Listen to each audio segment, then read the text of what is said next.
आज सोशल मीडियावर एकामागून एक व्हिडिओ समोर येत आहेत। एका भोंदू विकृत बाबाचे खरे चेहरे उघड होत आहेत।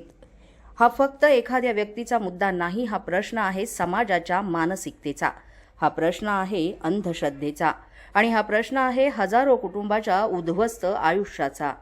अशोक खरात नावाचा हा भोंदू बाबा अंधश्रद्धेच्या नावाखाली 50 एकरपेक्षा अधिक जमीन, दागिने, करोडो रुपये, बंगले, फार्म हाऊस इतकंच नाही तर विदेश यात्राही आणि परदेशात मालमत्ता खरेदी केल्याचा संशय।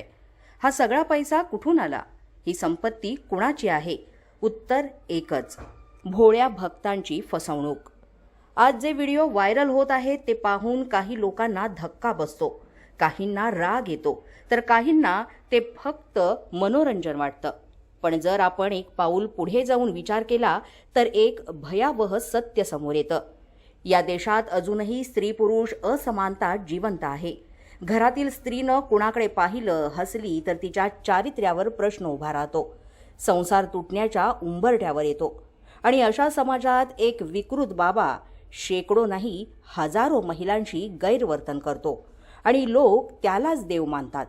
ज्या कुटुंबांनी आपल्या पत्नीला, मुलीला या भोंदू बाबाकडे नेलं असेल, आज त्या घरात काय परिस्थिती असेल? किती संसार उद्ध्वस्त झाले असतील, किती लोक मानसिक नैराश्यात असतील, किती जण आत्महत्येच्या उंबरठ्यावर असतील।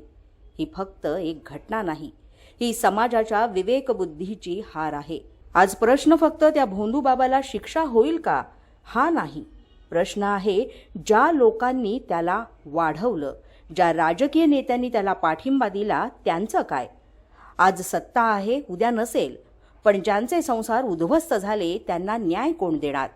याच कारणासाठी या देशाला गरज आहे कडक अंधश्रद्धा निर्मूलन कायद्याची आणि गरज आहे डॉक्टर नरेंद्र दाभोळकर यांसारख्या निर्भीड विचारवंतांची, ज्यांनी आयुष्यभर अंधश्रद्धेविरुद्ध लढा दिला पण त्याची किंमत स्वतःच्या जीवानं चुकवली।